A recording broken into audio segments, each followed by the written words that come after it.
Ah, Isang mapagpalang araw na naman sa ating lahat. Nagpapasalamat po ako sa patuloy po na suporta ninyo at pagtangkilik nitong aking produkto. Nagpapasalamat din po ako sa GMA Network. Magmula po nung na-feature po ako sa kanilang programa na Amazing Earth, hosted by Dingdong Dantes, ay mas dumami pa po ang order sa akin. Sa ngayon po ay puno po tayo ng orders at hindi pa po ako makapaglagay ng product sa Shopee kasi kinukulang po ako sa production ngayon at magdadagdag pa po ako ng tao para maabot ko yung mga gusto ng COD at makapaglagay tayo ng product sa Shopee. So for today's video ay ipapakita ko sa inyo yung mga bagong features ng ating kalan. Bago ko simulan, shoutout nga po pala sa aking mga taga-suporta dito sa aking YouTube channel. So yon, ito na po yung aking mga bagong gawa. Ayan po yung mga pinabricate. Bale, dinideliver na lang po yan sa akin at dito na lang po binubuo. At papakita ko sa inyo itong bagong features ng ating kalan. Yan, ayan po siya. Ganito po ang ating frame. Yan, maganda na po ang pagkakagawa ng ating frame. So yan, papakita ko sa inyo. Kuha tayo ng isa. Ayan. Ganyan po ang itsura niya. Ayan. Ganyan ang itsura niya sa ilalim. Napakagaan lang po. Ito po ay galvanized. Kaya hindi rin po siya basta kakalawangin. At magaan. At matibay din po ito. Yan. Matibay po siya. Dito po nilalagay itong patungan. Yan. Saktong-sakto po yung patungan niyan. Hindi siya basta gagalaw-galaw. Yan.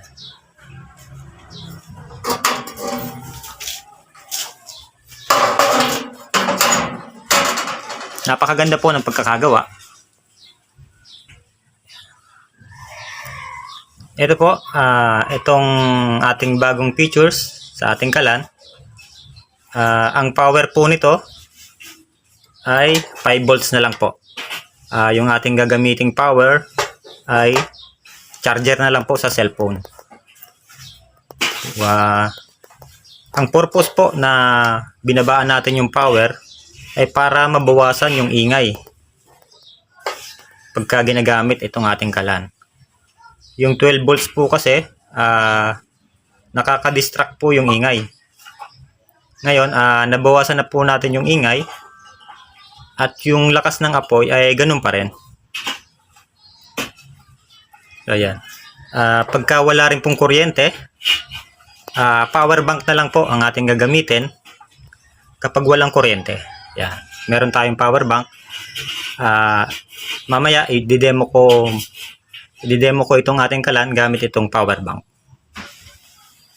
Yan. At kung mapapansin nyo po, wala na rin po itong controller. Bale, built-in na po siya. Pagka pinlag natin itong charger sa kuryente, automatic aandar po yung blower.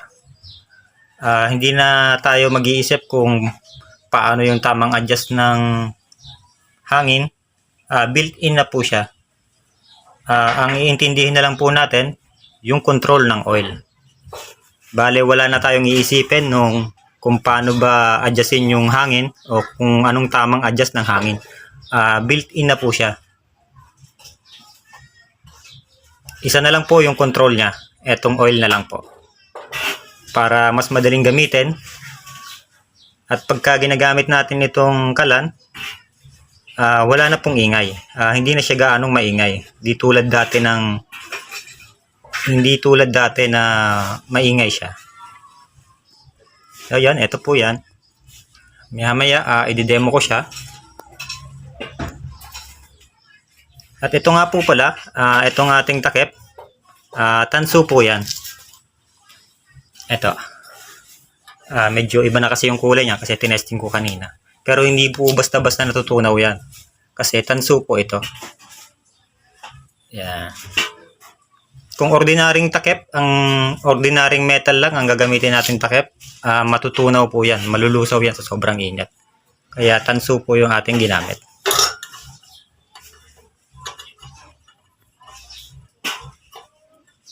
Yan. Magaan na rin po siya. Itong ating kalan ay napakagaan na lang po. Itong mismong ating kalan ay 2 kilo lang po. Kaya madaling dalhin kahit saan. Magaan na lang. At pinakompak pa po namin ito. Ang sukat nito ay yan. 9 inches. Ang haba niya ay yon, 15 inches. At yung taas naman nito, yon, 5 inches lang po ang taas. Mas pinakompak pa po namin siya. At mas maganda na yung itsura.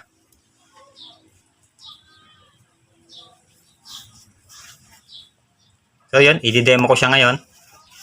At paaapoyin natin. Ayan, at sisimulan ko na po ang pagpapaapoy nito. Maging guide na rin sa mga bibili kung paano gamitin itong ating kalan. Unang-una po ay dapat nakapilter po yung ating mantika na gagamitin.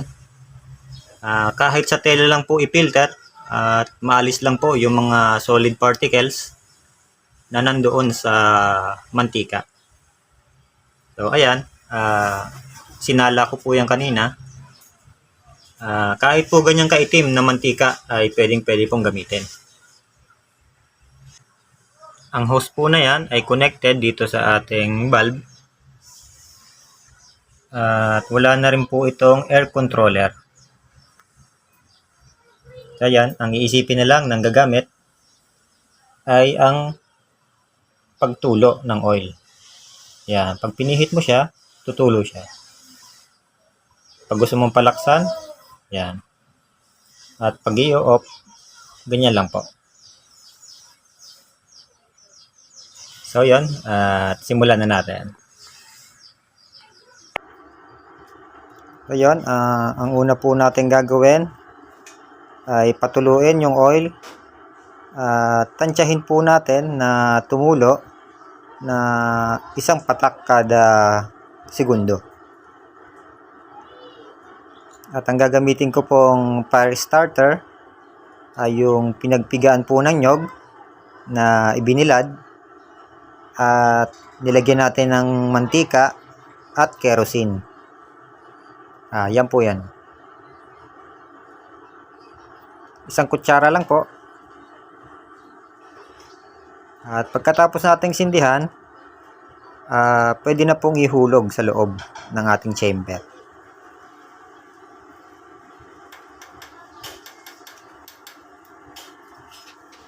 So yun, pagka umaapoy na po, ilagay na po natin itong takip para mas madali pong uminit. At ang gagamitin nating power ay yung power bank na po. Pagka walang kuryente, power bank na po ang ating gagamitin.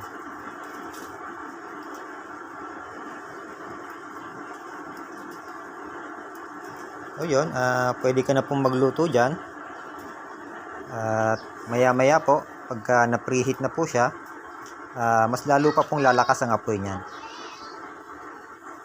Ang pagtulo po niyan ay nasa 1 drops per seconds pa po. At maya-maya lalakas po yan pagka mas lalong uminit yung ating chamber. Yan. Antayin po natin lumakas kasi maya maya lalakas po yan. Habang umiinit po yung chamber natin, mas lalong gumaganda yung apoy. Pagka ganyan, palakas na po ng palakas yan.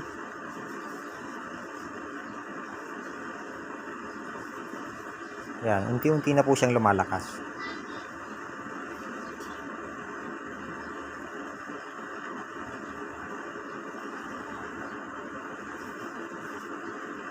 One drops per seconds lang po yan sa pagpipreheat. Dapat po paunti-unti lang po yung tulo habang nagpipreheat po tayo para hindi malunod yung ating chamber at mas mapadali yung pag-preheat natin. Yan, kung mapapansin nyo po, lumalakas na siya. Maya maya, pag naubos yung pondong oil sa ating chamber, hihina po ang apoy niyan. Pag humina po yung apoy, yun na po yung time para magdagdag tayo ng oil drops. Yung 1 drops per second kanina, pwede nating gawing 2 drops per seconds naman. Ganun lang po kadali sa pagpipreheat po natin. So yun, humina na po yung apoy. Ito na po yung time para magdagdag po tayo ng oil drops. Yan. Kung kanina, patulo-tulo lang. Yan, dadagdagan po natin ng pagtulo niya. Yan, bale estimate ko 2 drops per second. At maya maya lalakas po ang apoy niya. At may delay lang ng ilang segundo bago siya lumakas. Kasi tutulo pa po yung oil at magpo-flow pa po siya bago siya pumunta sa ating combustion chamber. Ayan, at unti-unti na po yan lalakas. Diyan po tayo bumabase sa pagkontrol ng apoy. Pag malakas yung tulo, mas malakas din po yung apoy pagka dinagdagan po natin ng oil drops. Ayan. Lumalakas na po siya. Ganun lang po kadali. Pag wala pong kuryente, magagamit pa rin po ang ating kalan sa tulong ng power bank. Yan. Pag ganyan po yung tulo, ganyan din po yung apoy. At ito po yung aking ginagamit pagka nagsasaing po ako. Ito po yung pinapatong ko dito sa ibabaw ng patungan pagkatapos pong kumulo ng ating sinaing. Kasi pagka pinahinaan po natin ng masyado yung ating pagtulo ng oil, ay may posibilidad na mamatay yung apoy sa chamber. Kaya mini-maintain ko po yung 2 drops per second na pagtulo niya para hindi po mamatay yung apoy.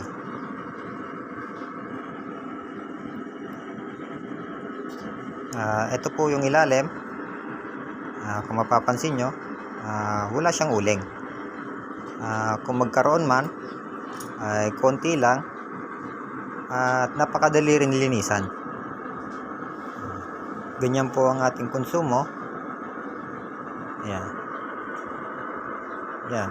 Halos hindi po nabawasan yung ating mantika na nilagay. Kaya talaga pong napakatipid gamitin itong ating kalan.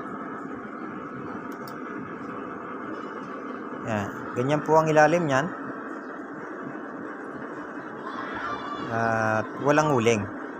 Kung magkaroon man ay konti lang at konting punas lang ay madaling linisan. Kung gusto po nating patayin yung apoy, i-off lang po natin itong oil control valve at unti-unti na pong mawawala yan.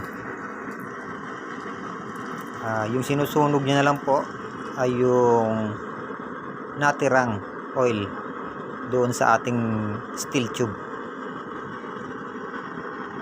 At maya maya mawawala po yan, at huwag po muna nating tanggalin yung blower. Kaya lang po muna natin siyang umaapoy, at pagka wala na po yung apoy, pwede na po nating tanggalin yung pagkakasaksak ng ating blower. Ayan, unti-unti na po siyang nawawala. Humihina na po yung apoy. Yan, nakasaksak po yung blower niyan para hindi po umusok.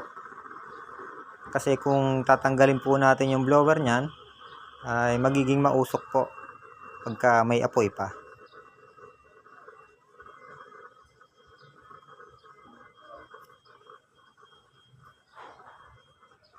Yan, at mawawala na rin po yan.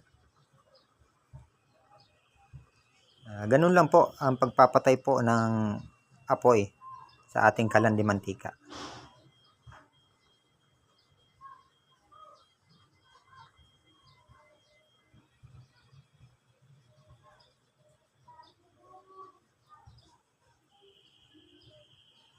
Ayan, pwede na nating tanggalin. At sa mga gustong pong umorder, mag-PM lang po kayo sa aking FB page. Search nyo lang po ang Mechanical Mind Steel Fabrication.